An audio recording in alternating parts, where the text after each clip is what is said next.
நம்முடைய தமிழ்நாடு சட்டப்பேரவை தேர்தல் இன்னும் 4 நாட்கள் நடைபெற உள்ளது. நீங்க குறிப்பா கவுண்டமலை தொகுதி எடுத்துட்டீங்கன்னா, எங்களுடைய மதச்சார்பற்ற கூட்டணியுடைய சார்பாக காங்கிரஸ் கட்சியில நான் போட்டியிடுறேன். நீங்க கேட்ட மாதிரி இந்த முறை களம் ரொம்ப சூப்பரா இருக்கு. எங்களுடைய தொகுதி கவுண்டமலையம் தொகுதி மட்டுமல்ல, கோவையில் உள்ள 10 தொகுதியுமே மதச்சார்பற்ற முற்போக்கு கூட்டணிக்கு மிக அருமையா இருக்கு. நிச்சயமா நாங்கள் 10 தொகுதியுமே ஜெயிக்க போறோம். அதே மாதிரி 2021ஆம் ஆண்டு தேர்தலை விட எவ்வளவு தொகுதிகளை நாங்கள் ஜெயிச்சோமோ அதை விட ரொம்ப அதிகமான தொகுதியில இந்த முறை 2026ஆம் ஆண்டு தேர்தலில் எங்களுடைய மதச்சார்பற்ற முற்போக்கு கூட்டணி மாண்புமிகு முதலமைச்சர் அவர்களுடைய தலைமையில் முன்னாடி இருக்கக்கூடிய தொகுதியோட இந்த முறை அதிகமான தொகுதி ஜெயிச்சு தான் வரப்போறேங்க. இந்த மாதிரி எங்களுடைய தொகுதி முழுக்க பிரச்சாரங்கள் முடிந்தது. இப்போது முக்கியஸ்தரை பார்த்துக் கொண்டிருக்கிறோம். அதே மாதிரி மாண்புமிகு கிறிஸ்துவ அமைப்புகள் எல்லாம் எங்களுக்கு ஆதரவை தெரிவித்திருக்கிறார்கள். அதனால் இங்க இருக்கக்கூடிய கோவையில் இருக்கக்கூடிய பிஷப் அவர்கள் எல்லாம் நாங்கள் இங்கே சந்திக்க வந்திருக்கிறோம். நிச்சயமாக நாங்கள் கவுண்டமலை தொகுதியை பொறுத்தவரை 25,000 வாக்கு வித்தியாசமே நாங்கள் நிச்சயமா செய்வோம். இதுவரை கோவை கவுண்டமலை தொகுதியில் இல்லாத வித்தியாசம்.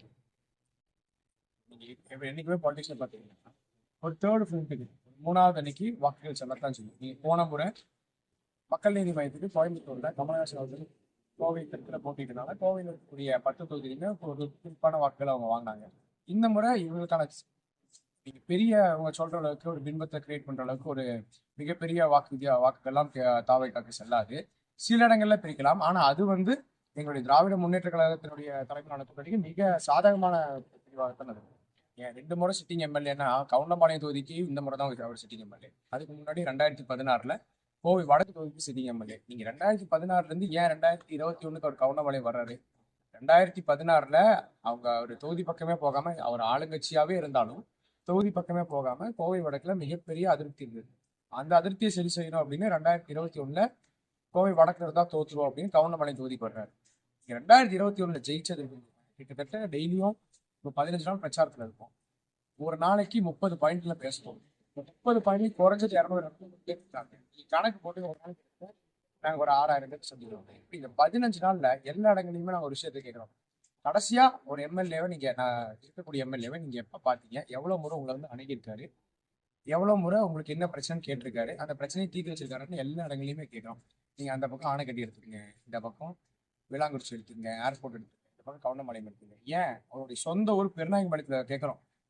நீங்க 5 வருஷத்துல எவ்வளவு முறை உங்களை சந்திச்சு நலத்திட்டங்களை செஞ்சு கொடுத்துருக்காரா? உங்க பிரச்சனையை கேட்டிருக்காரா அப்படின்னு ஒருத்தர் கூட 5 வருஷத்துல ரெகுலரா எங்களை பாக்குறாங்க, எங்களுக்கு என்னெல்லாம் வேணும் கேட்கறாங்க, அதெல்லாம் செஞ்சு கொடுக்குறாங்க அப்படின்னு ஒருத்தர் கூட சொல்லல. சரி மத்த பக்கம் தான் சொல்ல முடியல, தொகுதி பெருசு போகாம இருப்பாரோ என்னவோ அப்படின்ட்டு சொந்த ஊருக்குள்ள கேட்கறோம். சொந்த ஊருக்குள்ள சொன்னாங்க அடிக்கடி பார்ப்பாங்க, ஆனா கார்ல இப்படி போவாரு இப்படி வருவாரு, எங்களை பார்த்தது இல்லை, எங்களுக்கு என்ன வேணும்னு கேட்டதே இல்லை அப்படிங்கிறாங்க. அதனால அந்த சிட்டிங் எம்எல்ஏ மீது மிகப்பெரிய அதிருப்தி இருக்கு. என்ன காரணம்னா தொகுதி மக்களை சந்திக்கிறது எம்எல்ஏ வேலையை செய்யறது, பேசிக்கா இருக்கக்கூடிய எம்எல்ஏ வேலை செய்யறது இல்லை. அதனால ரொம்ப நம்மளுடைய தொகுதி மக்கள் அந்த எம்எல்ஏக்கு எதிராக வாக்களிக்கணும் ரொம்ப தெளிவா இருக்கு. கவுண்டமலை சட்டமன்ற தொகுதியில் உங்கள் கனவு திட்டமாக எதை நீங்கள் பண்ண விரும்புவீங்க? நீங்கள் உங்களுக்கு வெற்றியை விட்டுச்சு நீங்கள் ஒரு சட்டமன்ற உறுப்பினராக போகிறப்போ உங்களுடைய கனவு திட்டமாக நீங்கள் எதை செய்வீங்க? கவுண்டம்பாளையம் தொகுதியை நம்ம இருக்கக்கூடிய கோயம்புத்தூர்ல முதன்மையான தொகுதி ஆக்கணும். 1. 2வது கவுண்டம்பாளையம் தொகுதியில நீங்க தமிழ்நாடு அரசினுடைய மாண்புமிகு முதலமைச்சருடைய திட்டங்கள் எல்லாம் நிறைவேறியது. அதே மாதிரி அதுக்கு கீழே இருக்கக்கூடிய உள்ளாட்சி அமைப்புகளும் எங்களுடைய கூட்டணி கட்சியினுடைய பிரதிநிதிகள் இருக்கிறனால அங்கேயும் அதனுடைய திட்டங்கள்லாம் நிறைவேறியது. எங்க ஒரு லேக் இருக்கு அப்படின்னா, நம்முடைய சட்டமன்ற உறுப்பினர் அவரோட நிதியிலிருந்து எதுவுமே கொடுக்கறது இல்லை. அவர் மிகப்பெரிய இடையூறா இருக்காரு. அவர் வேலை எதுவும் செய்யறது.